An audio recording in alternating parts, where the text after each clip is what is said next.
Hello, everyone. I am ZHAO Chuang. We will draw the hind limbs of Mapusaurus today. The hind limb fossils of Mapusaurus are relatively well preserved, so we can follow its fossils to restore its hind limbs. The fossils show that the neural spines, above the pelvis of Mapusaurus, were relatively tall, and the hind limbs were stout, but not very long. Mapusaurus could move fast. We should note these characteristics when drawing its hind limbs. Let's start with its pelvis. Its pelvis was nearly rectangular. It had tall neural spines growing on its sacral vertebrae.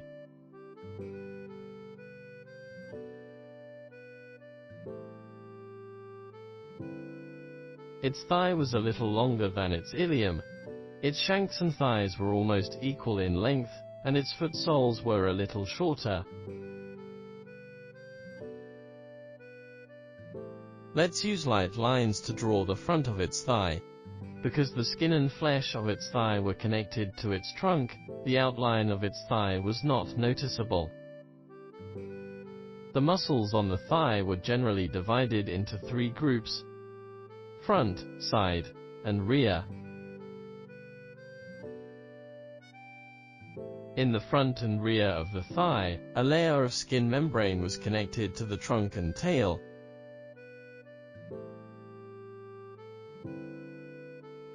Its shanks were not long, and the muscles on the shank connected all the way to the back of the ankle.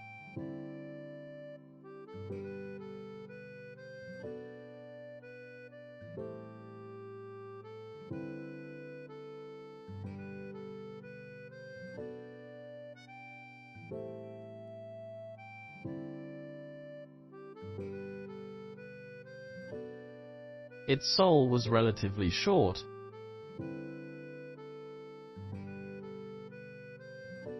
It had 4 toes on each foot, 3 of which were functional toes used for walking, with blunt toenails at the end.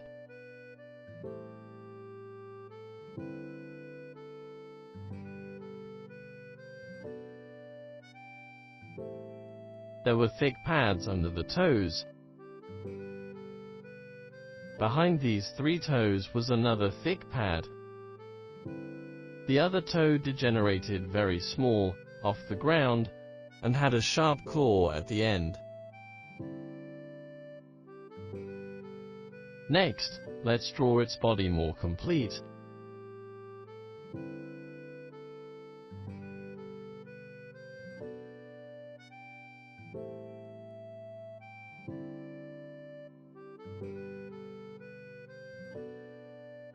It had tall neural spines with thick and stout muscles on both sides.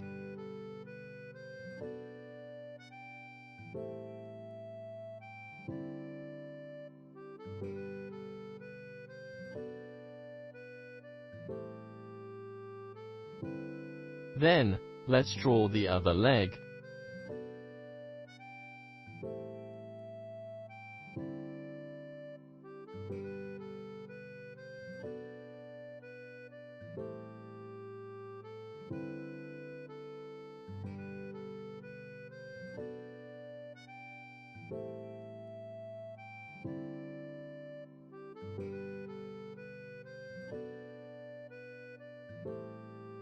The second toenail was probably as big as that of Miraxis.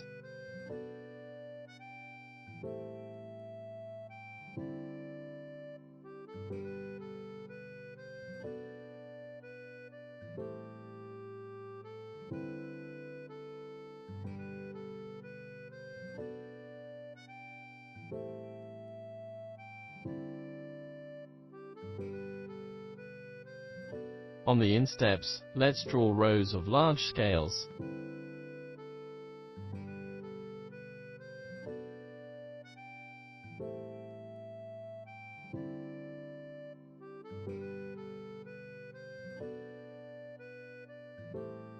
The same goes for the dorsal side of each toe.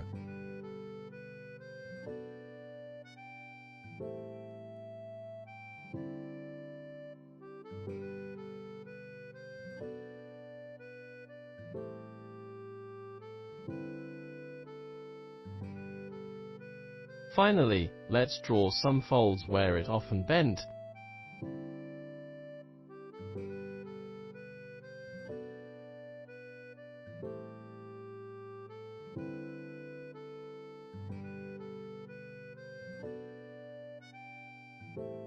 In this way, we've finished drawing the hind limbs of Mapusaurus.